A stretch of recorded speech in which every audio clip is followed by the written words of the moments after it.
Alors bonsoir à toutes et à tous, merci d'être venus en nombre ce soir participer ou assister à cette table ronde sur le thème des Jeux Olympiques de Paris. Nous allons aborder ce thème sous l'angle de l'architecture, de l'urbanisme, de l'aménagement du territoire et de l'immobilier. C'est un événement qui est organisé par les étudiants en master MOJI de l'ESTP.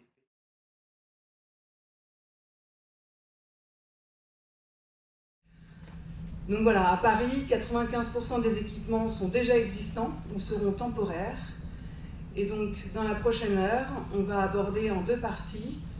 Tout d'abord, les aménagements du territoire pour les Jeux, et surtout la projection dès aujourd'hui, mais en réalité depuis 2015, sur un héritage vertueux.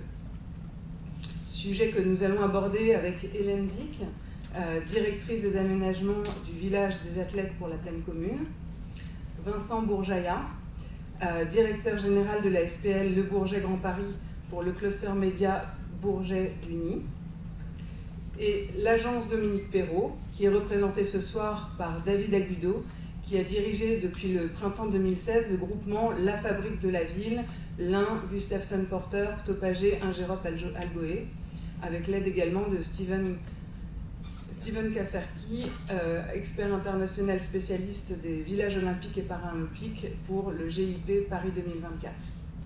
Et nous aborderons en seconde partie les aspects juridiques et économiques des futurs montages pour réussir la ville durable. Et nous donnerons donc principalement la parole à Henri Spetch, qui représente ce soir la Solidéo. Et on excuse Camille Picard de la Caisse des dépôts, qui est retenue ce soir à la préfecture de Cergy. Je redonne la parole à Jean-Philippe. Merci. Alors, pour débuter cette table ronde, je me tourne vers vous, Monsieur Picaras, dont vous êtes directeur technique du COJO. Est-ce que vous pouvez nous présenter le comité d'organisation des Jeux Olympiques, donc le COJO, en quelques mots? Oui. Ça fonctionne avec le... Oui, je pense. Le comité d'organisation des Jeux Olympiques a été créé donc, tout début de l'année, avec un premier siècle il y a 15 jours maintenant. L'objet du COJO, on va vous expliquer aussi un petit peu la différence entre le COJO et la Solidéo, qui sont les deux entités qui ont été créées pour livrer ces Jeux. Le COJO est vraiment en charge de l'organisation des Jeux, c'est-à-dire l'organisation des compétitions, la communication, le marketing autour des Jeux, et vraiment créer l'événement en fait. Et là-dessus, il s'appuie sur des équipements et des infrastructures qui sont livrées et supervisées par la Solidéo, représentée par Henri à côté de moi. La Solidéo est en charge soit directement de livrer les équipements, soit de superviser des maîtres d'ouvrage. On y reviendra plus tard. Et donc on travaille de concert. La Solidéo a pris place dans nos bureaux dès le début de l'année pour justement pouvoir coordonner au maximum l'ensemble des interfaces, puisqu'on est vraiment toujours en limite. Et nous, on va venir amener en termes de construction temporaire tout ce qu'on appelle l'overlay, qui est l'aménagement olympique, qui vient s'ajouter sur les équipements pérennes et qui ne sont pas nécessaires après les Jeux, qu'on vient démonter après les Jeux pour justement libérer des espaces et pouvoir poursuivre le développement du territoire. Alors si l'annonce de l'attribution des Jeux Olympiques à Paris a été l'objet d'une couverture médiatique assez importante, la mise en place du projet elle-même n'est pas forcément révélée au public. Quelle est l'actualité de la COJO aujourd'hui? Du COJO. L'actualité du COJO, donc c'est vraiment, on est dans une phase de construction du COJO. Donc, après le comité de candidature, le staff s'est réduit, on est descendu à environ 20 personnes, on est encore 20 à peu près aujourd'hui. Et là, le mois de mars-avril vont être les premiers mois où on va commencer à recruter. Donc l'idée, c'est de construire les équipes, construire la planification générale, de voir comment on va construire cela, de se redéfinir la vision. On avait une vision que vous avez vu un petit peu dans le film qui est présenté derrière nous pendant la candidature. On va bien sûr s'appuyer sur cette vision, mais maintenant sur la mobilisation du grand public, sur l'engagement des Français et des territoires français. Donc on va bâtir là-dessus pour définir notre vision. Redéfinir aussi l'héritage global, l'héritage pérenne dont on va beaucoup parler ce soir, mais également l'héritage plus intangible autour du développement du sport, la pratique du sport, ce que peut amener les Jeux Olympiques et la pratique du sport pour tout un chacun dans sa vie. Et finaliser un petit peu le concept. Donc on a le concept qui vous a été présenté également dans le film. Aujourd'hui, on est en train d'ajuster et de finaliser pour s'assurer de ce qu'on va réellement livrer. Il y a des sports et des disciplines complémentaires qui peuvent arriver, qui font qu'on intègre dans le concept général des Jeux. Donc on est un peu dans cette vision de fondation, de création du COJO et de l'événement. Est-ce que vous avez d'ores et déjà une idée de la date à laquelle vous allez lancer les appels d'offres, les concours d'architectes, Alors sur les équipements pérennes, c'est pas nous qui allons lancer les appels d'offres, c'est plutôt la Solidéo et les maîtres d'ouvrage. Nous, on va lancer des appels d'offres assez importants également sur toute la partie équipement temporaire, avec des entreprises type G11 ou les consorts, qui elles vont répondre sur ces événements. On a parlé du beach volleyball sur le Champ de Mars. Donc là, ça sera un des gros équipements, parce qu'on va mettre une arène de 12 000 places pour faire du beach volleyball plutôt sur un site un peu emblématique. Donc ça sera plutôt autour des Jeux Olympiques de Tokyo. Après les Jeux de Tokyo, on lancera les appels d'offres. Alors pour rentrer un petit peu plus dans le vif du sujet, il s'agit d'aborder les questions d'aménagement du territoire. Je me retourne vers vous, Hélène Vic, vous êtes urbaniste de formation, vous êtes chef de projet à Plaine Commune, vous êtes en charge plus précisément du village olympique. Plaine Commune a été créée en 2001, il s'agissait d'une communauté d'agglomération qui est devenue en 2016 un établissement public territorial, vous me corrigez si c'est faux. Je voulais vous demander de quelle façon les Jeux Olympiques bouleversent-ils la politique d'aménagement de Plaine Commune? Ok, bonsoir à tous. Merci pour cette présentation. Je ne sais pas si on peut dire qu'elle bouleverse, et nous on n'a justement pas envie qu'elle bouleverse, on a envie que les Jeux Olympiques soient plutôt un effet accélérateur, catalyseur de nos politiques d'aménagement qu'on conduit par ailleurs. Et je crois que nos élus, quand ils ont été approchés pour le dossier de candidature des Jeux pour 2024, ils avaient vraiment en tête l'expérience du Stade de France. Et c'est vraiment sur cette base-là qu'ils se sont positionnés en se disant, voilà, au moment de l'arrivée du stade, on a négocié beaucoup de choses. On a négocié la couverture de l'A1, on a négocié l'arrivée des gares RER, on a permis un renouvellement très fort du secteur de la plaine. Il faut que les Jeux 2024, ce soit un petit peu la même mécanique. Et du coup, si on accueille les Jeux sur notre territoire, il faut que ça nous entraîne plus loin dans nos politiques urbaines qu'on a de toute façon d'ores et déjà engagées. Donc c'est vraiment dans ce sens-là que les élus se sont positionnés en disant ok, on est prêt à jouer le jeu de l'accueil d'un tel événement sur notre territoire. Et est-ce que les objectifs fixés par le CIO peuvent entrer en contradiction avec votre politique d'aménagement? C'est tout l'inverse, et c'est comme ça qu'on a construit le dossier avec le GIP et avec Anthony, entre autres, avec lequel on travaille depuis 2015 là-dessus. Nous, on a coutume de dire depuis 2015 qu'on n'a pas réfléchi un projet, notamment je parle pour le village, on n'a pas réfléchi à un village olympique et la façon dont derrière il devient un quartier. On a pris nos projets d'aménagement, nos quartiers qui étaient d'ores et déjà prévus sur ces secteurs-là, et on a vu comment il fallait les adapter pour accueillir pendant un temps donné à l'été 2024 des athlètes et un tel événement. Donc ça c'est vraiment très important. Le village olympique il est sur 3 villes, pour ceux qui connaissent un peu le dossier en profondeur. Il est à cheval sur l'île Saint-Denis, sur Saint-Denis et Saint-Ouen.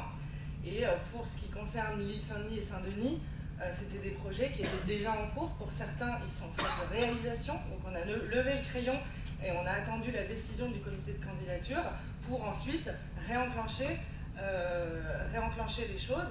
Et c'est important parce que du coup, on a vraiment bâti le dossier de candidature sur cet acquis-là, les plans d'urbanisme, les architectes qui étaient en présence et qui ont ensuite travaillé avec l'équipe de Dominique Perrault.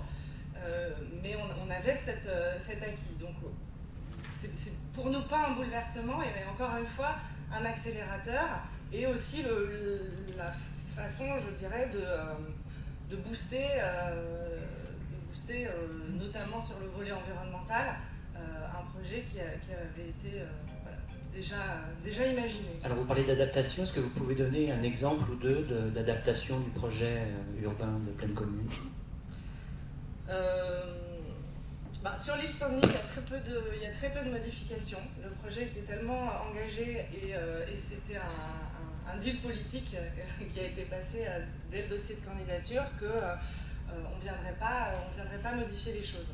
Sur la partie dionysienne, à Saint-Denis, la discussion elle a porté sur tous les aménagements connexes qui pourraient rentrer dans le dossier de candidature et qui allaient être un plus pour le territoire. Et notamment, c'est l'enfouissement des lignes de tension, c'est la pose de protection acoustique sur l'autoroute A86, c'est l'aménagement des berges. Donc toutes ces notions d'héritage-là qui ont été discutées et dealées d'une certaine façon au moment du dossier de candidature, elles nous ont permis de réinterroger notre projet de façon positive à l'aune de ça. Et notamment, là où sur Saint-Denis, on était sur une programmation qui était quasiment que tertiaire, parce qu'il y avait l'autoroute, parce qu'il y avait la présence de lignes de tension, parce que c'était des fonciers un peu compliqués. Le fait que les jeux s'engagent à réfléchir sur l'enfouissement des lignes, les protections acoustiques, une meilleure desserte, etc., nous a fait adapter la programmation avec un peu plus de logements, avec un peu plus de commerce et de services, etc. Donc c'est plutôt de cet ordre-là. Après, sur le volet environnemental, on était déjà très ambitieux. On avait déjà réfléchi sur ces secteurs-là à des chartes d'aménagement qui fixaient des niveaux de performance volontaristes, on va dire. Mais c'est sûr qu'à l'aune d'un dossier de candidature qui prône l'excellence environnementale, parce que ça a été défini dans le dossier, on a essayé de passer un cran supplémentaire par rapport aux exigences de nos chartes. Et en plus, on se situe à une perspective de temps qui est plus lointaine que nos projets initiaux, puisqu'on est à 2025. Donc on se dit 2024, il faut vraiment qu'on soit au top des exigences environnementales d'un quartier neuf. Et alors comment vous gérez les aspects fonciers de ce projet? Alors comment on gère les aspects fonciers? J'entends en creux dans votre question le sujet de la hausse des prix, des inflations possibles, etc. Bon, c'est une question que de toute façon on se pose généralement sur le territoire depuis un bon moment. Tout le sud de Plaine Commune, Saint-Denis, Aubervilliers, Saint-Ouen, l'arrivée des gares du Grand Paris Express nous ont conduit à nous interroger sur ces sujets-là. Du coup, à Plaine Commune, on a une politique foncière qui est assez volontariste, qu'on mène notamment avec l'établissement public foncier. Donc on a 9 conventions sur le territoire. On a également créé une foncière commune qui nous permet d'acheter des fonciers, de les porter sur le temps long en maintenant de l'activité sur site dans les périodes d'intervalle. On a une politique où on essaie de lutter contre l'inflation avec des préemptions quand on voit des prix qui sont vraiment déraisonnables. Et du coup, c'est un peu dans cette logique-là qu'on s'inscrit aussi pour les Jeux Olympiques. Donc, il y a une convention d'intervention foncière qui a été passée dès 2015 pour répondre aux mutations qui pourraient intervenir d'ici le choix de la candidature, qui va être reprise désormais par Solideo pendant toute la durée de la mise en œuvre du projet. Et puis ensuite, on a un autre volet qui est important pour nous, qu'on a inscrit dans un document qui s'appelle la charte qualité construction neuve, où on essaie là aussi de limiter les prix en se fixant des barèmes de charges foncières et des barèmes de prix de sortie qui sont différents selon les zones de Plaine Commune, mais qui s'appliquent aussi au périmètre des installations olympiques. Merci. On va maintenant aborder un autre territoire. Monsieur Bourgeaillat, vous êtes directeur général de la SPL Le Bourget Grand Paris. Les Jeux Olympiques sont intimement liés aux communes du Bourget et de Duny, puisque ces deux communes vont accueillir le centre des médias, d'une part, mais aussi des compétitions sportives, celles de volleyball notamment, de badminton et de tir. Donc je suis tenté de vous poser exactement la même question. Comment conciliez-vous votre politique urbaine et l'organisation des Jeux Olympiques sur le territoire de ces deux communes? Bonsoir à tous. Oui, pour compléter ce qu'a dit Hélène, je pense que les 3 mots-clés de la construction du projet d'accueil des Jeux Olympiques sur le territoire, c'est l'accélération du développement territorial. Ça, Hélène l'a dit clairement. Le deuxième mot, c'est la cohérence des installations événementielles des Jeux Olympiques en lien avec le projet de territoire qui existait auparavant. Et le troisième mot-clé, c'est l'héritage. C'est-à-dire qu'il faut que ça soit utile et profitable pour le territoire. Pour vous citer un exemple, pour illustrer ce propos-là sur l'héritage, le territoire du Bourget a accueilli en 2015 la COP21, qui était un gros événement mondial avec une notoriété importante. Mais en termes d'héritage, c'est zéro. En gros, pendant un mois, le territoire a été mis sous contrôle de l'ONU. Et en fait, après, tout le monde est parti. Et l'héritage concret pour le territoire était proche de zéro. Pas complètement zéro, mais quasiment zéro. Donc quand on a commencé les discussions avec le GIP, effectivement, l'apport et l'approche du territoire a été de dire, si on accueille les Jeux Olympiques, il faut qu'il y ait un vrai héritage pour le territoire. Et cet héritage, il doit être, moi j'ai tendance à, les mots qu'on emploie, c'est concret et utile. C'est-à-dire, concret, il faut que ce soit des choses précises et mesurables, et utiles, c'est-à-dire il faut aussi que ça serve le quotidien des gens. Parce qu'au final, les juges de paix de la qualité du projet, ça sera quand même les habitants des territoires. Est-ce qu'ils auront effectivement un bénéfice concret, précis de l'apport des Jeux Olympiques une fois que les athlètes seront partis. Donc voilà, nous, l'approche, c'est clairement cette question de l'accélération des projets de territoire, de la cohérence et de l'héritage. Et là non plus, il n'y avait pas de contradiction entre les plans originaux et ceux imposés par... On a construit un accord, on va dire comme ça, parce que c'est vrai que pour un territoire qui accueille des grands événements, on sait que la logique d'un grand événement, c'est très fonctionnel, c'est très pratique, il ne faut pas qu'il y ait d'impair dans le fonctionnement. Donc c'est pas forcément la logique de notre fonctionnement au quotidien de notre territoire. Donc on a discuté, on a négocié, et effectivement on a trouvé un accord équilibré entre accueillir les Jeux Olympiques dans des conditions satisfaisantes selon les critères du CIO et du COJO, et puis quelque chose qui est intéressant aussi pour le territoire, parce qu'après les Jeux, il y a un héritage et il y a une perspective post-JO. Alors ce sont des équipements qui sont permanents ou temporaires sur les communes de Duny et du Bourget? Le centre des médias, en fait, donc, qui se tiendra dans le parc des expositions, il est permanent, puisqu'il y a une partie des halls qui vont être reconfigurés et adaptés et modernisés. Le village des médias, donc ça c'est du définitif, puisque c'est des logements définitifs qui sont construits à l'occasion des Jeux. Et les 3 pavillons en fait, de compétition sont eux tous les 3 provisoires. Donc en fait, ils sont temporaires parce que en fait, le territoire n'a pas besoin d'accueillir n'a pas la capacité à garder ces objets-là. Mais par contre, le foncier qui est libéré pour ces projets-là est réutilisé dans une logique de projet territorial et d'héritage. Mais ce foncier est quand même immobilisé pendant plusieurs années jusqu'à l'événement sportif. Est-ce que c'est une contrainte pour vous ou pas? Non, c'est pas une contrainte. Au contraire, on l'a pensé comme dans une logique d'évolution du projet de territoire. Donc c'est des fonciers pour certains qui étaient prévus à être libérés, donc les Jeux permettent de l'accélérer. Et pour d'autres, les élus auraient bien aimé que ces fonciers se libèrent, et donc les Jeux permettent d'être le cliquet qui fait bouger les choses. Et puis pour un troisième qui est le stand de tir qui se situe à proximité du parc de la Courneuve, voilà, le projet d'ensemble permet de trouver un accord et un héritage environnemental, puisque à la sortie c'est un site qui va être apporté au parc de la Courneuve. Donc, le parc de la Courneuve sera agrandi de 13 hectares à l'issue des Jeux. Donc voilà, il n'y a pas de situation, enfin c'est pour ça que c'est vraiment un projet de territoire, puisqu'en fait il n'y a pas une situation unique. Chaque foncier qui est mobilisé est utilisé dans un sens globalement utile au projet de territoire. Et vous vous alignez sur les positions de pleine commune pour ce qui est de la gestion du foncier, sur la gestion du prix en tout cas du foncier? Oui et non. Oui, parce qu'effectivement la logique c'est de maîtriser le projet. Non, puisque nous sur le territoire du Bourget c'est plutôt de créer de la valeur.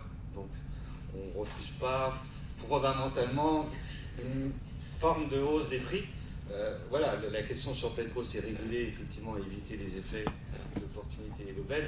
Nous, c'est plutôt, effectivement, faire que les JO valorisent le territoire et, quelque part, augmentent la valeur, puisque, effectivement, ça fait partie du process d'accélération du projet de territoire, c'est effectivement une forme de valorisation du territoire. Alors, je voudrais poursuivre sur les questions urbaines, mais aussi développer les questions architecturales. Donc, l'agence DPA, Dominique Perrault, architecte, est l'auteur de la très remarquée et remarquable bibliothèque François Mitterrand. Elle a également réalisé 2 bâtiments qui personnellement m'ont marqué et qui ont intégré des histoires de l'architecture, que sont donc le Vélodrome et la piscine olympique de Berlin. L'agence a également imaginé récemment un plan de réaménagement de l'île de la Cité à Paris. Et elle a fait aussi également l'objet d'une exposition à Berlin autour du thème Grandscape, qui est un thème que Dominique Perrault poursuit. Donc il s'agit de réfléchir et de travailler les thématiques des paysages souterrains, de la ville souterraine. Est-ce que ces recherches théoriques participent du projet de Paris 2024, du village olympique en tout cas sur lequel vous avez travaillé? Donc je le rappelle, vous êtes David Agoudot, vous êtes architecte et chef de projet à l'agence DPA. Bonjour, tout d'abord, on s'excuse de la part de Dominique Perrault qui avait un sujet personnel qui ne pouvait pas venir. Et bien sûr, tous ces sujets font partie des réflexions, mais dans les cas de village olympique, en réalité, on a la casquette des urbanistes plutôt que l'architecte. Donc, en réalité, on fait partie des dynamiques différentes, un peu moins concrètes que directement la ville souterraine, dans le sens des projets particuliers comme on a fait précédemment à l'Expo de Berlin. Et est-ce que vous êtes allé voir les autres villages olympiques, ceux de Londres, de Rio, de Sochi, et est-ce que vous en avez tiré un enseignement? Est-ce que vous en avez fait une critique? On les a bien analysés. Vraiment, on a un village olympique assez particulier. Déjà en Guillotreuil, on a un village olympique assez compact par rapport à quelques autres événements qui étaient arrivés. Et c'est un village olympique avec beaucoup de dynamique autour et dedans. Déjà parce qu'il y a des opérations en cours, comme un CLM, qui font partie de l'opération. On les a intégrés, on a recalé certaines choses avec les différents architectes, mais à la fin, on ne fait pas un village olympique ex nihilo, d'un site industriel où il n'y avait rien, comme le cas des Londres, choses comme ça. Il fait partie plutôt des champs que vous saviez sur les PowerPoint, où on voit toutes les opérations en cours à ces 3 secteurs, Saint-Ouen, Saint-Denis, et c'est déjà cette charte. Voilà, c'est un puzzle qui est assez impressionnant à notre avis. Donc déjà, nous on sentait qu'on faisait partie des idées plus grandes dans ce sens-là. On faisait un peu la pièce qui venait à régler 2 secteurs. Le secteur playé, on connaît déjà bien tous les secteurs.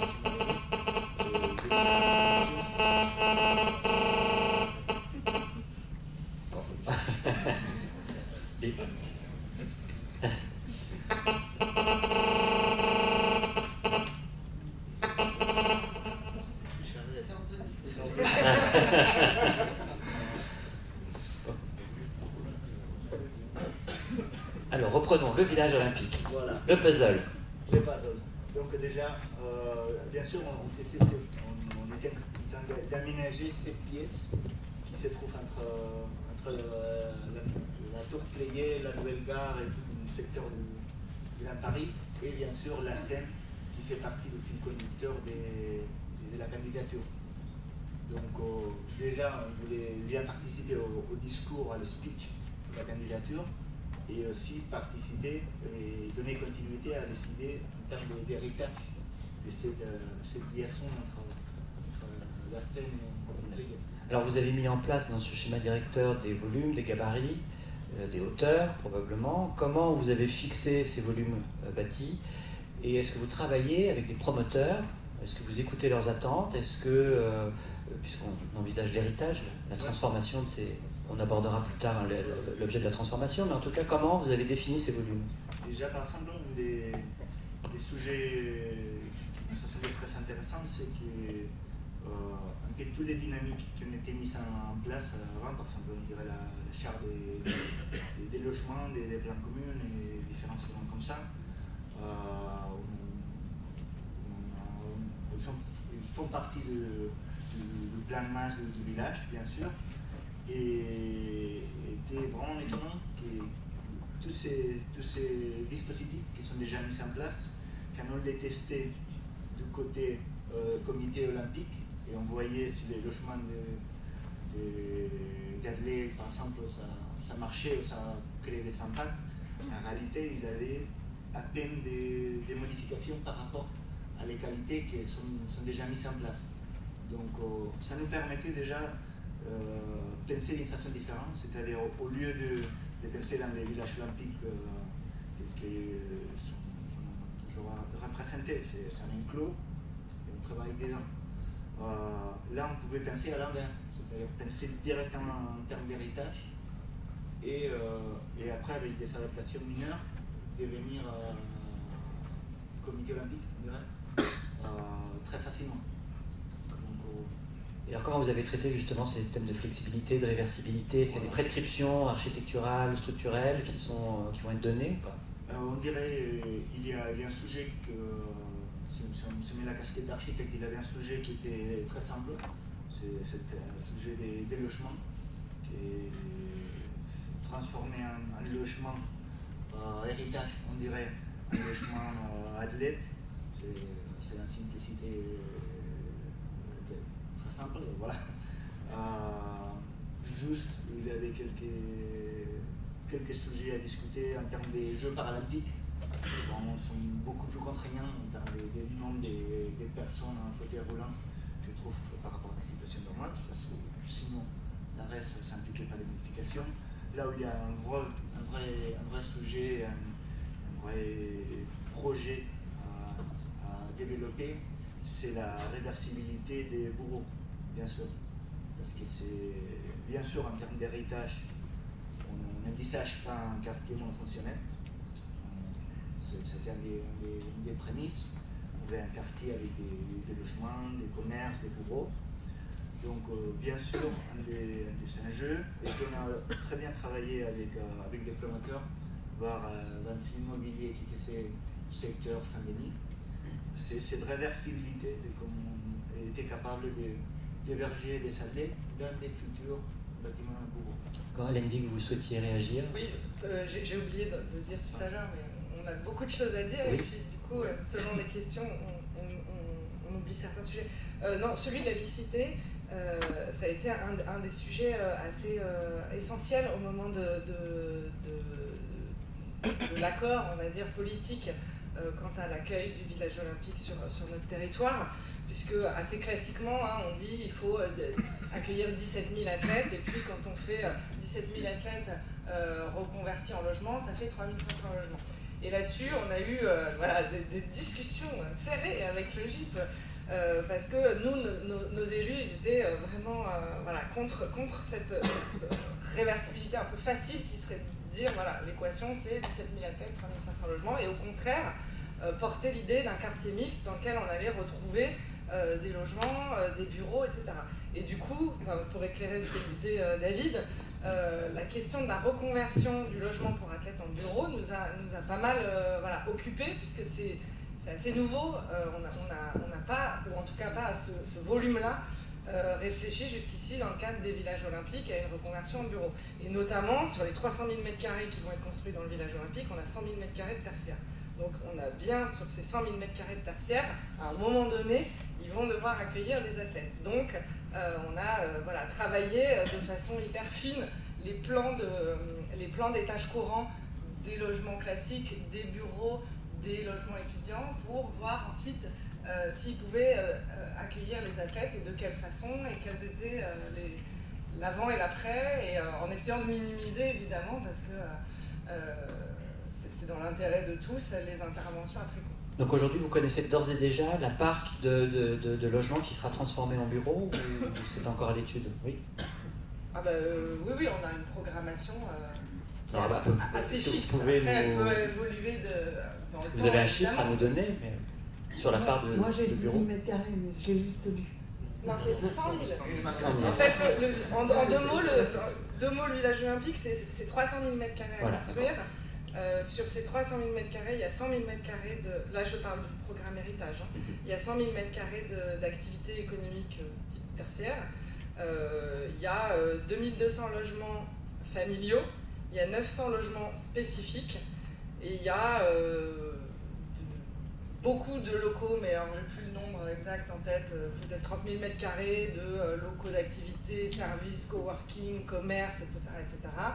Et il y a des équipements, parce que évidemment il faut répondre aux besoins des populations nouvelles. En l'occurrence, il y a un groupe scolaire, un équipement sportif, et il y a un parc de 3 hectares, un autre de 2, et moult espaces publics de belle facture. Et le marché de l'immobilier tertiaire sera capable d'absorber cette offre qui arrive d'un seul coup au lendemain des Jeux Olympiques? Ça a été un des sujets de réflexion, en fait, dans les opérations déjà engagées. Donc l'île Saint-Denis et Saint-Denis, quand on faisait l'addition, on était à ces 100 000 m² de tertiaire. Donc on s'est dit, on ne va pas changer cette programmation-là, parce qu'autour, il y a beaucoup de choses qui sont en préparation, et notamment tout le développement autour de la gare Pleyel, où il y a aussi de la programmation tertiaire importante. Donc on est resté sur ce volume, mais on l'a rééquilibré différemment en le répartissant sur les 3 villes, toujours dans la logique de ne pas faire des quartiers monofonctionnels et que chacun s'y retrouve en termes de mixité urbaine. David Agudelo, est-ce qu'à un moment donné, vous allez élaborer un cahier des charges architectural pour le projet de village olympique? Quel sera son contenu?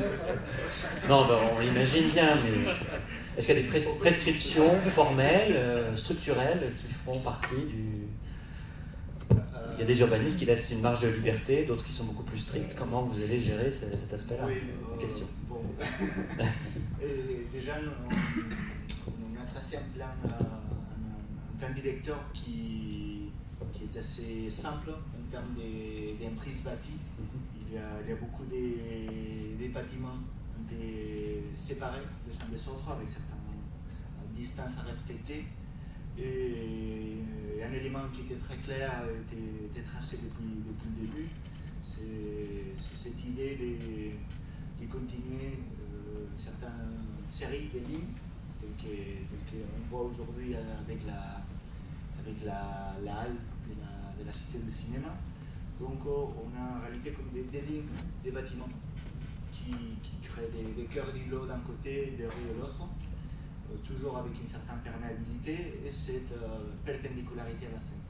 Donc un peu dans ce schéma-là, c'est là où on a une certaine latitude et des gabarits et des règles, surtout je parle de la partie Saint-Ouen, c'est celle qui impliquait celle que vous voyez au-dessus, avec les mailles finaux, cette rue qui est un peu plus marquée et qui s'ouvre vers la Seine.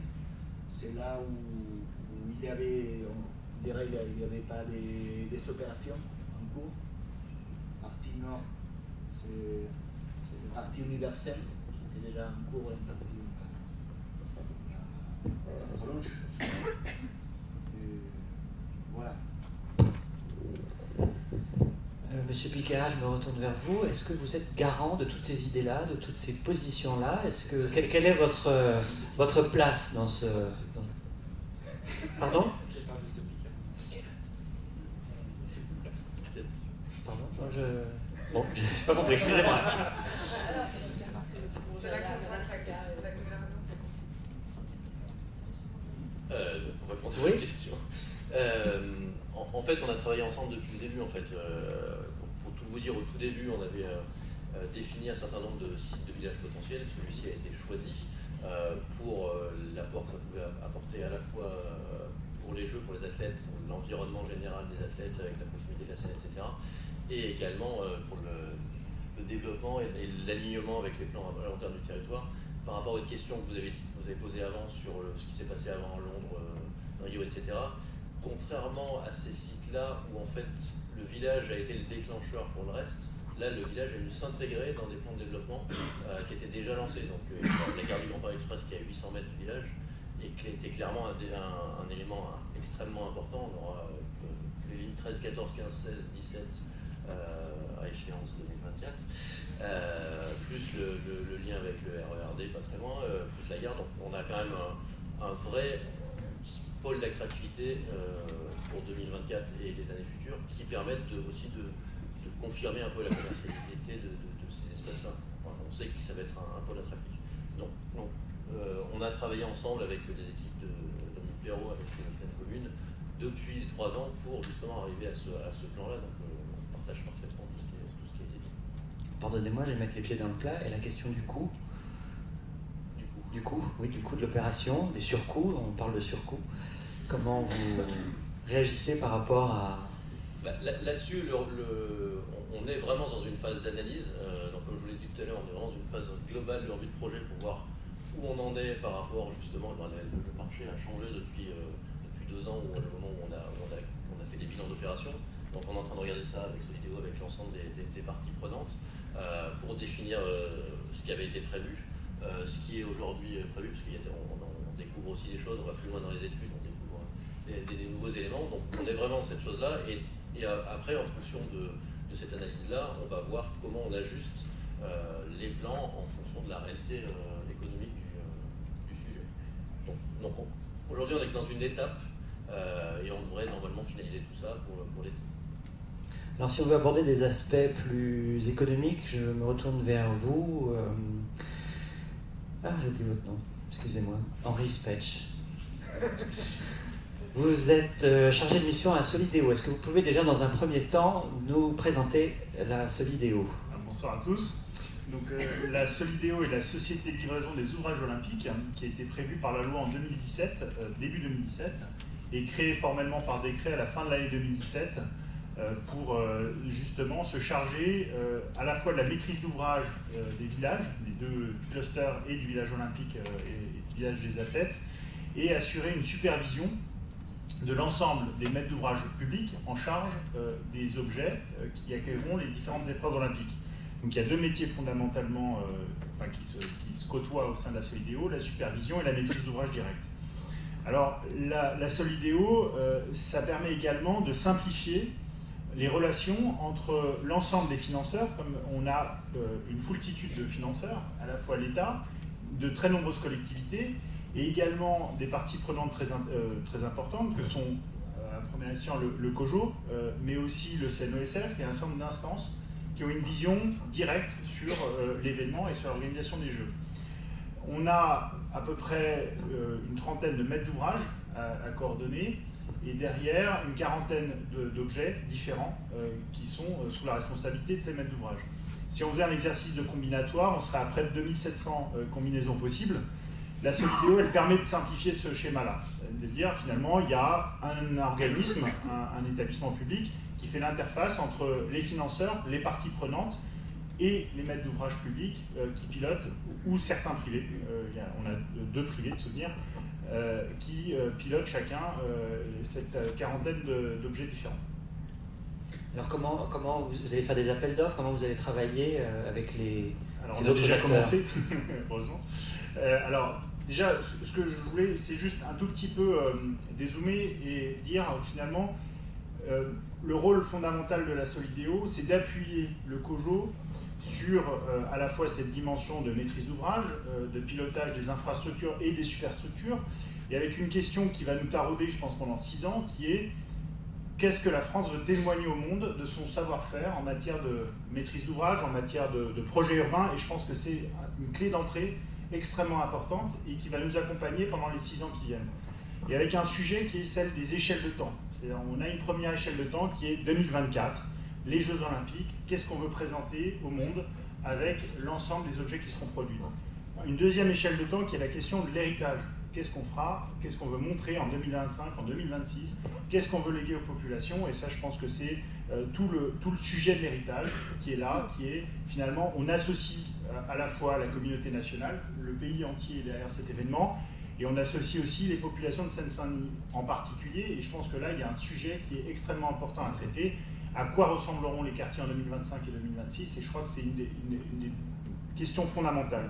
Et puis à plus long terme, c'est quelle trace en 2050, 25 ans après l'événement. On sait que les villages olympiques se sont fondus dans les territoires, dans les projets. Certains ont su garder une spécificité. Et je pense qu'il y a probablement là un sujet à traiter qui est de dire on ne travaille pas uniquement pour faire des produits immobiliers en 2024, on ne travaille pas uniquement pour faire X logements sociaux, X logements d'accession, X bureaux en 2025, mais quelle ville on veut imaginer pour les 25 ans qui viennent. Et je pense que là, il y a un travail fondamental à faire, et la Solideo est probablement un des principaux outils pour ça. Alors, la question des appels d'offres, je vais y arriver. Donc aujourd'hui, on a un planning de travail de 6 ans à peu près. Notre objectif, c'est qu'en le 30 septembre 2023, l'essentiel des objets, des éléments constituant les villages soit livré. Le 30 septembre 2023, c'est à peu près 9 mois avant l'événement. On se donne la fin de l'année 2023 comme période, j'allais dire tampon, qui va nous permettre de faire l'ensemble des finitions. Quand on regarde le planning qu'avait tenu Londres, on est à peu près à 15 jours près sur le même planning, au mois d'octobre 2023. Et le premier semestre 2024 sera consacré aux overlays qu'évoquait tout à l'heure Anthony, cet habillage olympique des différents objets. Donc nous, notre objectif, c'est le 30 septembre 2023, avoir livré l'essentiel. Il faut qu'en novembre 2023, on puisse planter à la bonne saison, mais 30 septembre 2023. À partir de là, on fait un rétro-planning.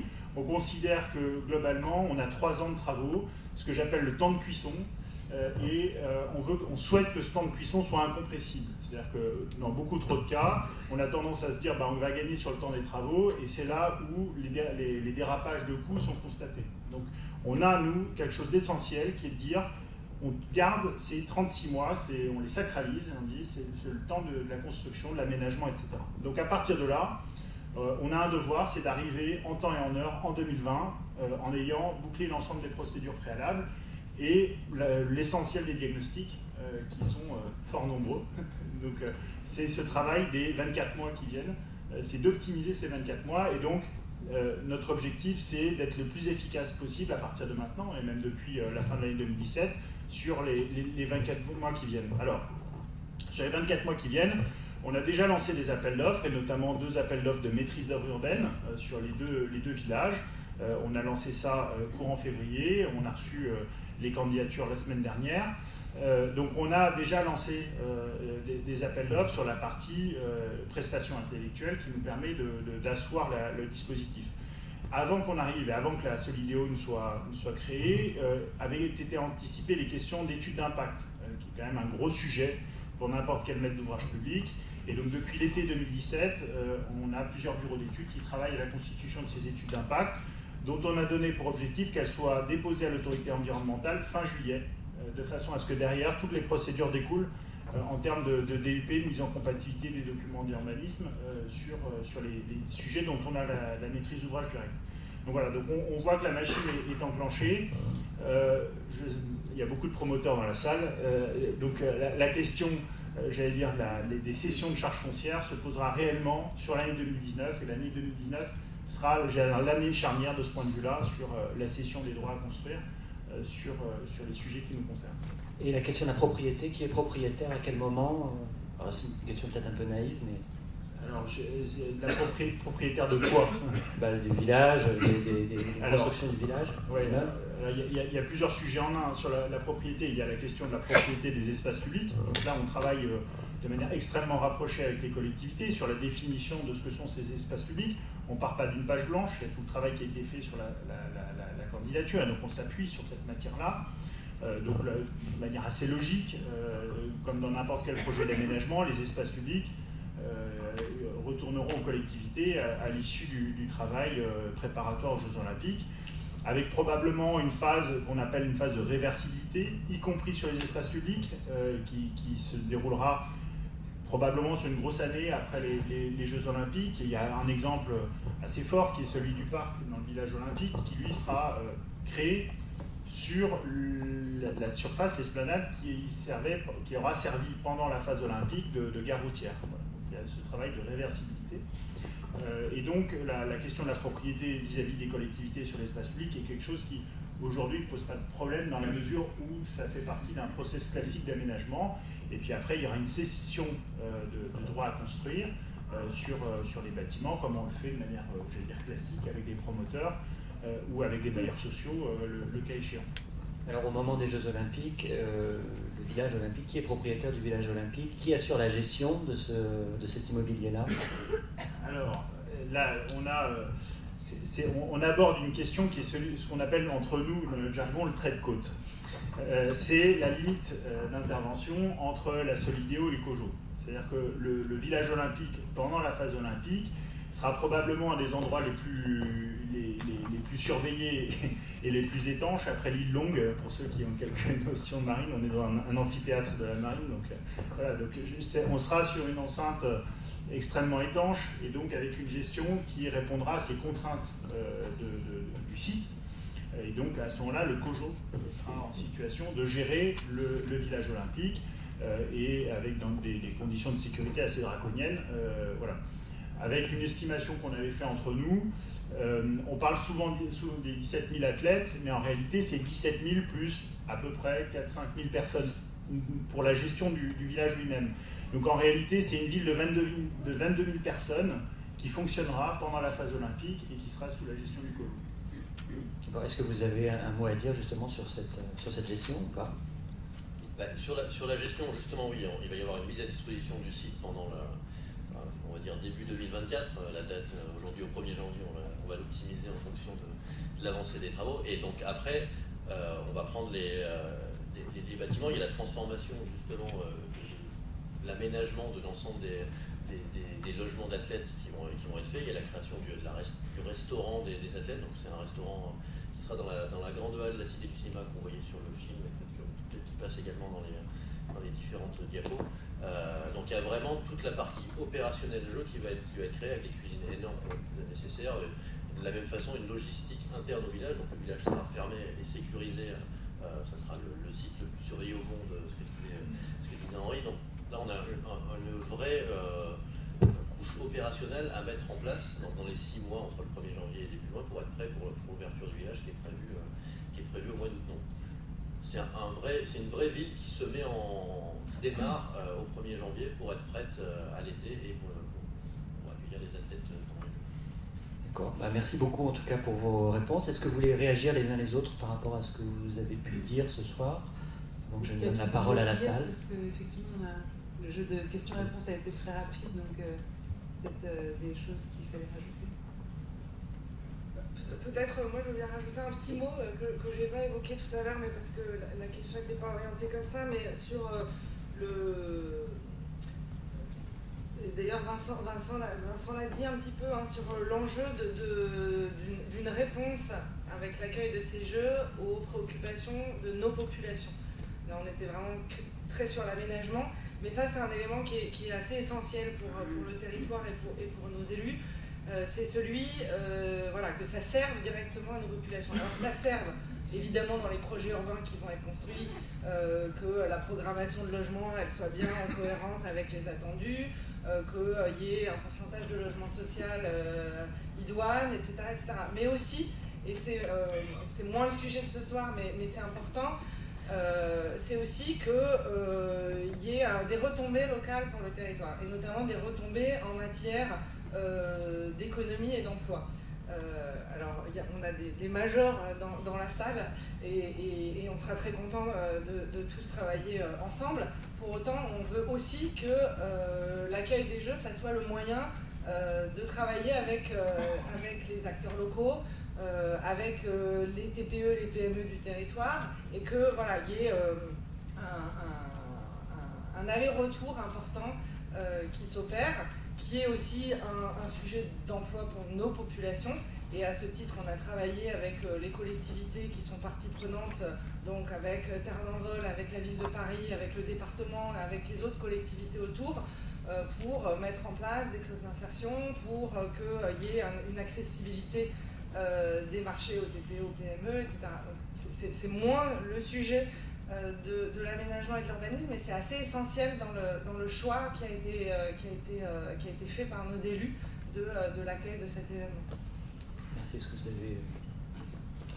Moi, je voulais juste compléter un petit peu le propos sur la particularité des villages, parce que, comme Henri l'a dit, effectivement, je pense qu'on porte tous l'idée d'avoir une ambition un peu particulière sur ces objets particuliers qui vont être livrés à un moment un peu clé, en même temps, qui vont marquer une époque, que sans doute des générations d'après viendront visiter pour se dire qu'est-ce qu'on était capable de faire au début du XXIe siècle en termes de production urbaine.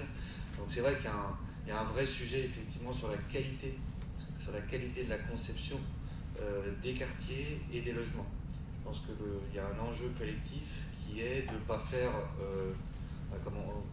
j'ai l'habitude de dire, de refaire la collection des belles architectures et des belles capacités de production des promoteurs, et qui est effectivement de trouver des quartiers qui sont emblématiques de la première partie du XXIe siècle en France et à Paris, qui démontrent un savoir-faire, qui démontrent une qualité de construction qui durera et qui pourrait potentiellement qui a vocation à se reproduire sur les nouveaux aménagements qui auront lieu dans les prochaines décennies. Donc ça, c'est un vrai challenge auquel on est tous confrontés. Et c'est pour ça qu'à la fois on a un peu de temps, mais pas trop non plus, parce qu'effectivement, comme dit Henri, on a un an. On a un an pour passer de tout ce qu'on a réfléchi, toutes les mobilisations qu'on a commencé à faire auprès des opérateurs, pour arriver à un accord et à un produit qui sera un produit qu'on considérera comme un bon produit durable et qui tiendra la route au-delà de nous-mêmes et pour les générations futures. Et que vous réclament justement les opérateurs aujourd'hui ? Je ne sais pas si on peut dire que les opérateurs réclament quelque chose. En tous les cas, nous, les initiatives qu'on a prises montrent qu'il y a un intérêt à ces productions particulières, parce qu'effectivement, on ne l'a pas dit assez, mais effectivement, Paris a les Jeux Olympiques tous les 100 ans, donc ça n'arrive pas, dans une génération, dans un parcours professionnel, ce genre de projet, on l'a une fois, on l'a pas deux, donc voilà. Donc nous, en tous les cas, on essaie de mobiliser les opérateurs sur cette logique-là en disant, c'est l'occasion de faire quelque chose de particulier dans le cadre d'un projet atypique. L'idée quand même, c'est de dire, on fera les projets avec ceux vraiment qui ont envie de faire quelque chose de particulier. Les opérateurs, les promoteurs qui voudront effectivement faire comme d'habitude, je pense que dans les prochaines étapes de travail, on n'ira pas plus loin avec eux. Bon, il est temps de vous donner la parole. J'imagine que les questions vous brûlent les lèvres, donc c'est le moment de les exprimer.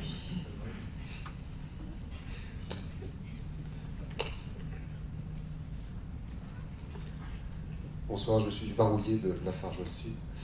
Pour rebondir sur votre propos et recouper ce que vous dites, en tant qu'industriel, pour nous, si on parle d'héritage et de l'après-JO, c'est une formidable opportunité de faire la démonstration du savoir-faire français au sens large.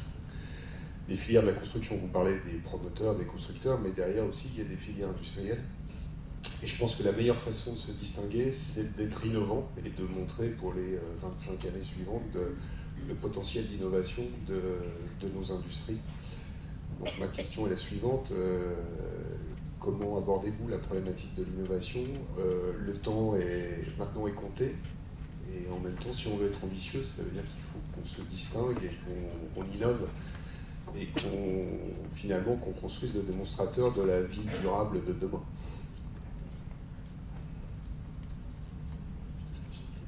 Je commence à répondre, je pense que vous compléterez. Vous avez raison, effectivement, il faut être innovant, pas que sur la construction, mais aussi sur toutes les filières. C'est un sujet qui a été posé, qui n'est pas tranché pour le moment. Ce qu'on sait, c'est qu'effectivement, on veut de l'innovation qui soit un peu durable. C'est-à-dire qu'on ne veut pas être dans la collection des gadgets et des innovations ponctuelles. On veut être dans des innovations qui sont des vraies innovations sur le temps long et qui vont durer après. Donc là, il n'y a pas de choses qui sont mises en place pour l'instant spécifiquement, mais c'est quelque chose auquel on en discute beaucoup parce qu'effectivement, c'est un des points clés. Un des points clés, arriver à être sur quelques cibles qui sont partagées et auxquelles tout le monde adhère, plutôt que d'être dans la collection des expérimentations et des innovations plus ou moins sérieuses. Peut-être un mot sur le territoire de Plaine Commune, sur ces sujets d'innovation. Je voulais faire le focus, mais on pourrait parler de choses différentes, mais le focus sur Rêve de scène urbaine. Je pense que certains dans cette salle sont au courant ou participent. Vinci, qui est donc présent sur le périmètre du village olympique, était venu nous voir en nous disant justement, dans l'objectif de l'accueil des Jeux, on aimerait réfléchir à des pistes d'innovation pour être à la pointe demain quand on aura gagné, parce qu'ils étaient assez convaincus. Et puis, petit à petit, dans la discussion, les choses se sont transformées en la mise en place d'un consortium qui, aujourd'hui, réfléchit et qui associe donc des promoteurs, des industriels, des startups, des architectes, etc. Et fait des propositions à Plaine Commune qui touchent plein de sujets. On a à la fois des gens qui viennent nous voir en nous disant on réfléchit à des salles de bain plugables parce qu'on a bien compris qu'il y avait un sujet de réversibilité entre le logement qui devient du bureau et du coup on n'aura plus besoin de salle de bain. D'autres qui viennent et qui nous disent on peut imaginer des modules flottants sur la Seine parce que vous avez un sujet de lien entre les deux berges, machin. D'autres qui réfléchissent sur l'habitat modulaire parce que c'est un des sujets, etc., etc. Donc là, on en est à notre deuxième série de boîtes à idées. La première boîte à idées, elle était intéressante, mais il y avait encore un peu d'incompréhension sur les attendus entre tous ces acteurs privés et puis la collectivité. Je pense que là, aujourd'hui, on est dans un dialogue qui est très intéressant et qui s'est vraiment resserré sur les attendus du territoire, puisque le principe, c'est que les acteurs proposent, et ensuite, nous, il y a un jury composé de nos élus du territoire qui disent, ça on retient pas, parce que ça rentre dans l'intérêt général, ça rentre dans l'héritage qu'on attend pour notre territoire, etc. etc. Et du coup, on commence maintenant à discuter avec le nouvel acteur qui est Solideo pour dire ces solutions innovantes qu'on a retenues jusqu'ici, on aimerait bien qu'elles prennent place dans le village. Et donc, on demande à notre futur aménageur maintenant de s'en saisir et puis de voir comment on va pouvoir les mettre en œuvre réellement dans le projet du village olympique. Je vais rebondir dessus. Donc nous, on a une chance, c'est d'avoir un territoire actif comme celui de Plaine Commune et qui est effervescent à beaucoup de points de vue. Et d'autres territoires. Nous, ce qui nous importe aussi, c'est la cohérence par rapport au dossier de candidature. C'est-à-dire que le dossier de candidature s'est clairement positionné sur la question d'une candidature post-COP21. Et c'est un aspect, je pense, qui est emblématique à plus d'un titre, c'est qui correspond quand même à un portage politique fort à l'échelle nationale, quels que soient les gouvernements qui sont succédés dernièrement. Et donc je pense que la question de la COP21 et de l'héritage de la COP21 peut s'incarner à travers ce qui va être produit sur les Jeux Olympiques et l'héritage des Jeux Olympiques. Alors, je pense qu'il y a quand même quelques questions très fondamentales à se poser, qui sont les questions du carbone, qui est un sujet à partir du moment où on construit. La question du carbone se pose et de manière systématique. Et donc, comment on aborde cette question du carbone? Je pense qu'aujourd'hui, clairement, la question du cycle de vie complet des bâtiments qui vont être produits est la bonne échelle de réflexion. Et donc, on a un sujet éminent là-dessus. Et puis, on a la question de la biodiversité, qui est une question qui se pose de manière très prégnante sur le cluster des médias. On est à côté du parc Georges Valbon, classé en zone Natura 2000, donc on ne peut pas ne pas avoir de discours et d'actions mises en œuvre sur cette question de la biodiversité. Et sur le village olympique, on est, pour moi, obligé aussi de traiter cette question de la biodiversité. Donc on sent qu'il y a quelques macro-questions aussi qui doivent transcender toutes nos réflexions sur le plan technique. La question sociale, elle est extrêmement importante. Et je pense qu'on a toute une série de boîtes à outils et Rêve de scène urbaine amène aussi pas mal de propositions là-dessus. Mais la question du carbone se pose et je plaide souvent sur la posture active des maîtres d'ouvrage. C'est-à-dire que quand on choisit un matériau, on sait pourquoi on le choisit et on ne le choisit pas par défaut.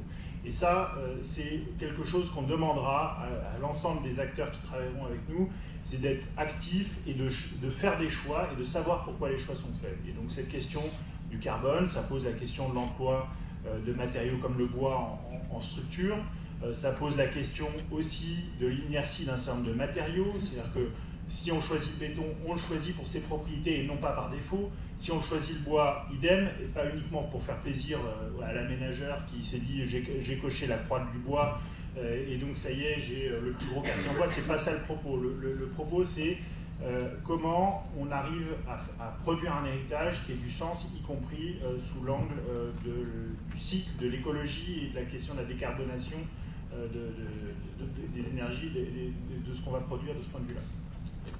Juste là-dessus, c'est vrai qu'on se doit d'être irréprochable. En 2024, pendant les Jeux, tous les projecteurs seront braqués sur Paris, et notamment sur les villages au niveau urbain. Les Jeux, c'est 25 000 médias accrédités. Donc, pour comparaison, la COP21, c'est 3 000. Donc, c'est 7-8 fois plus grand qu'en termes de médias. Les médias vont dormir dans le village immédiat. Donc, forcément, ils vont avoir leur avis sur l'aménagement. Donc on se doit vraiment d'être ce démonstrateur et de mettre en avant le savoir-faire français. À travers ça, ça n'a pas toujours été bien fait dans les villages olympiques et dans les villages olympiques en général. On sait que Rio a été compliqué, mais c'était pas du tout le même concept. Donc nous, on a vraiment mis le focus là-dessus dès la phase de candidature. On se doit maintenant de pouvoir de le démontrer et de le livrer. Je prends un autre exemple qui est celui de l'approvisionnement en électricité des villages. Ce qui caractérise les Jeux Olympiques, comme vous faites un tour d'un site olympique classique, c'est le nombre de groupes électrogènes. C'est assez frappant. J'ai jamais vu une aussi grosse concentration de groupes électrogènes qui démarrent tous les matins à 8 h avec une espèce de ficelle et puis on démarre le groupe électrogène. Et donc c'est quand même assez effarant de se dire, mon Dieu, le site de compétition de base ressemble à une concentration de groupes électrogènes. C'est pour ça qu'on s'est déjà lancé depuis quelques semaines dans un travail avec Enedis, qui est de faire une double analyse, qui est la question de l'infrastructure en phase pérenne, et de voir comment on peut évaluer le pic durant la phase événementielle et optimiser finalement entre la phase pérenne et la phase événementielle. Et donc ce travail s'anticipe. C'est-à-dire que si on se retrouve le 1er janvier 2023 en se disant « Ah mince, on n'a pas travaillé sur cette question d'approvisionnement énergétique en phase de pic », comme c'est surtout ça le sujet. Et donc là, on voit bien qu'il y a vraiment un travail, une interrelation étroite entre le COJO et la Solideo, de façon à ce qu'on ne fasse pas la même chose que d'autres Jeux Olympiques antérieurs. Voilà. Donc on a des sujets comme ça. Et les groupes électrogènes, pour moi, c'est un peu la cerise sur le gâteau. C'est-à-dire que c'est ce qu'on voit avec une caméra quand on regarde l'overlay. Voilà. Donc ça, c'est extrêmement important parce que c'est aussi ça, c'est un aspect que la France va présenter au monde. Voilà. Bon, alors, une deuxième question. Bien, vous êtes passionnés et je pense que vous nous passionnez tous. On est tous, je pense, à fond derrière vous, derrière toutes ces idées. Moi, je vais vous poser une question beaucoup plus simple. Donc vous avez dit, on vend des droits à construire. Alors moi je vous pose la question, qui vend les droits à construire? Pour faire quoi? Parce que, donc, a priori, on fait, en fait, nous les promoteurs, on va nous vendre des droits à construire pour faire un produit qui sera pérenne après 2024. Ce produit, il aura été donc utilisé pour parler du village olympique, pour mettre des athlètes, puis transformé, puisqu'il y aura une période de transformation. Alors comment ça se fait tout ça? Comment ça se finance? Il y a une loi, je crois, olympique aussi, qui permet un peu de passer quelques passerelles par rapport à notre droit bien compliqué en France actuellement. Mais est-ce que vous pouvez donner un petit peu, là, on a très envie de travailler avec vous, mais on ne sait pas comment on va faire. Sympa les camarades. Alors, oui, c'est la Solideo qui va vendre les charges foncières. Voilà, ça c'est le premier point d'entrée. Alors de base, non, la particularité d'un cas de figure comme celui des villages, c'est que l'année 2024 elle est neutralisée par l'événement. Et ça, c'est assez exceptionnel, on va dire, en termes d'organisation. C'est-à-dire que tous les bâtiments vont être produits, mis en phase olympique durant le premier semestre 2024, l'événement se déroule, et puis juste derrière, vous avez une réversibilité, une remise dans le champ commun des différents bâtiments. Durant la phase olympique, il est prévu que le COJO verse un loyer, ou l'équivalent d'un loyer, pour l'occupation de ces bâtiments. Il va servir donc à un loyer sur la partie village olympique, et sur la partie village des médias, c'est plutôt une logique de concentrateur de loyers versés par les journalistes, et à ce moment-là, il y a une réversion de ces loyers au profit des propriétaires des bâtiments et des logements. Donc il y a, j'allais dire, une phase de portage immobilier qui est financée par le COJO, qui occupe d'une manière ou d'une autre les logements. Donc ça, c'est sur la partie, c'est sur l'année 2024. La question que ça pose en amont, c'est la capacité du marché à absorber des logements ou autres, on va dire 36 à 48 mois avant leur livraison réelle. Voilà. Donc là, la question, aujourd'hui, elle n'est pas complètement tranchée. C'est ce que vous mettez en avant. En tout cas, on a une partie de la réponse dans la mesure où on a le COJO qui occupe ou qui utilise ces logements sur la partie 2024. Après, il y a un autre élément qui a été identifié, c'est la question du permis à double détente, qui permet en fait de donner au logement ou aux différents produits immobiliers une première affectation, puis une seconde, et d'anticiper cette question de la réversibilité, ce qui, j'allais dire, fiabilise un certain nombre de montages immobiliers, et donc ça a permis d'anticiper. Et ça, c'est des aspects qui étaient vus avant qu'on arrive même par des acteurs comme Plenco, voilà, qui ont l'habitude de ce type de problématique et qui ont vu arriver le problème. Donc là, cette question du permis à double détente va grandement nous aider sur cet aspect-là. Après, je n'ai pas toutes les réponses à ce stade-là sur la question du portage, mais en tout cas, vous avez deux des outils principaux qui vous permettent j'allais dire, de fiabiliser ou en tout cas d'assurer la question de la chaîne de valeur immobilière, qui est le terme que j'emploie la plupart du temps, avec cette question des ruptures successives. Là où on a une session mise en construction, livraison, là on a une session, construction, première livraison, occupation, réversibilité et livraison. Et qui finance la restructuration? C'est sur le modèle complet, c'est-à-dire que ça c'est les deals en cours entre le COJO et la Solideo, de ce point de vue-là. D'autres questions? Qui sera la dernière d'ailleurs, parce qu'ensuite on va passer aux festivités. Donc, bonjour, Yanis Benbaoli, Bouygues Immobilier. Je vous remercie pour cette présentation qui pose les bases du formidable chantier qu'on va tous avoir des années à venir. Je me demandais pour les appels d'offres qui vont arriver en 2019, donc pour l'année de réflexion qu'on va avoir là, pendant les 12 mois, est-ce que vous allez organiser des événements de présentation de start-up et ou associations que vous souhaiteriez voir inclus dans ce projet de village olympique? Je pense au meet-up de la métropole que vous avez pu organiser au préalable avant. On n'a pas aujourd'hui décrit ce type de dispositif, mais enfin, vu la matière qu'on a, notamment avec RSU, avec un certain nombre de territoires, je pense que c'est le genre de choses qu'on peut tout à fait envisager. Mais aujourd'hui, c'est encore un peu en amont par rapport à ces questions. Mais le dispositif des meet-up était intéressant parce qu'il avait permis d'étayer un certain nombre d'équipes dans le cadre d'Inventons la métropole. Oui. Une dernière question, toute dernière. Denis Ronceray, je suis professeur en Mogi. Parmi les innovations, il y en a qui pourraient être mises en place, notamment pour régler les problèmes fonciers, il y a les OFS. Avez-vous envisagé de mettre en place un OFS, et sinon pourquoi? Alors, monsieur le professeur, je vais juste vous demander de m'expliquer ce qu'est exactement un OFS. Organisme foncier solidaire, créé par l'article 164 de la loi de 2014. Je suis désolé pour cette lacune dans ma culture immobilière. Non, aujourd'hui, clairement, sur le village olympique, on s'appuie sur le FIF qui agit et qui travaille sur ce secteur-là, avec lequel on va avoir une convention signée d'ici peu. Donc aujourd'hui, on est sur les FIF. On a un sujet, nous, qui est la question du temps.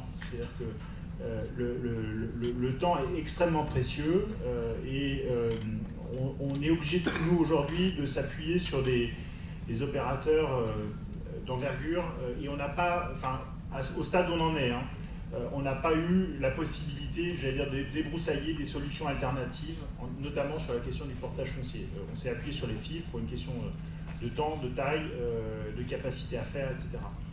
Après, quand on sera un peu plus installé, on prendra certainement plus le temps pour regarder toutes les possibilités, notamment sur la question de l'ESS, et je l'entends bien. Oui, le FIF, il porte 5 ans maximum, le temps de sa convention.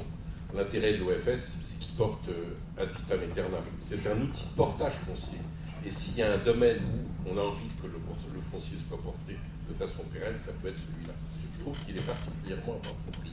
Je l'entends, et ça n'est pas tombé dans l'oreille d'un sourd. La seule chose, voilà, je vous dis juste que aujourd'hui, la Solideo, c'est moins de 10 personnes. On est en train de faire décoller des A380 avec une toute petite équipe. Donc voilà, donc on s'appuie sur déjà des savoir-faire reconnus, et après, on étayera tout ce domaine. On a une direction de l'ambition au sein de la Solideo qui a en charge cette question de l'économie sociale et solidaire. C'est Céline Terrier chez nous qui va s'occuper de ce sujet-là et qui portera ces questions. Voilà. Donc on aura étayé notre démarche d'ici quelques mois. Alors on prend une dernière question. Oui, bonjour, Eric Cassard, architecte. J'avais 2 questions. La première, c'est est-ce que vous avez eu une réflexion par rapport au numérique lié à l'architecture physique? Par exemple, vous avez beaucoup parlé de la question de la COP21. On pourrait imaginer monitorer et diffuser cette information de dépenses énergétiques du village pendant l'événement. On peut imaginer aussi des tas d'autres utilisations en relation donc avec cette architecture physique. Et ma deuxième question, c'est est-ce que vous avez prévu des événements pendant le chantier? Pendant cette phase chantier, est-ce que vous faites qu'est-ce qui se passe? Alors sur la question du numérique, le point sur lequel aujourd'hui on est le plus avancé, c'est la question de la conception. On est en train de mettre en place notre stratégie BIM. Donc on est sur les 2 villages, on démarre en full BIM. Et donc les 2 appels d'offres de maîtrise d'œuvre urbaine comptaient une compétence de BIM manager. On va essayer d'être le plus proche d'un BIM de niveau 3, donc on va essayer de tendre vers ça, avec l'écueil qui est celui de partir tout seul. C'est-à-dire qu'on est aussi sur des territoires avec des instructions de permis de construire qui vont être faites par les collectivités, avec un certain nombre d'autres services qui doivent être aussi équipés. Donc nous, notre défi, c'est de partir groupé, c'est-à-dire de dire on va se mettre en full BIM, mais par contre il faut que ce soit un mouvement collectif. Et donc on a ce sujet-là. Sur les questions numériques, c'est de dire on peut imaginer tout ce qui est possible, mais il ne faut pas le faire seul. Donc on a un vrai sujet de partir en équipe de ce point de vue-là. Donc voilà, donc l'élément le plus concret sur lequel aujourd'hui on a avancé et sur lequel on a demandé à nos équipes de maîtrise d'œuvre de se positionner, c'était cette question du BIM. On verra comment on équipera les logements et les projets dans un deuxième temps, mais c'est quelque chose qui fait partie de notre prisme et notre grille d'analyse. Sur la question de l'urbanisme transitoire, qui était la question que vous souleviez, oui, Vincent est très au fait de ces questions-là, et la question de l'urbanisme transitoire aujourd'hui en projet urbain, est presque consubstantielle à la notion de projet urbain. Il n'y a plus un projet urbain en Ile-de-France et en France d'envergure sans un dispositif d'urbanisme transitoire.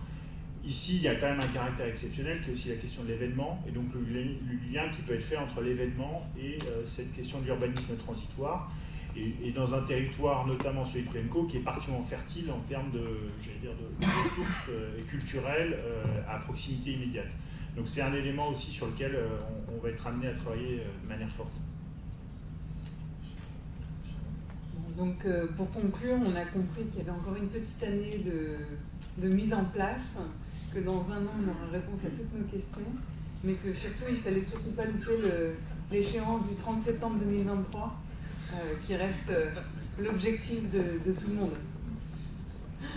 Bon, on vous remercie pour tout cet échange. On voulait aussi remercier nos sponsors, qui sont donc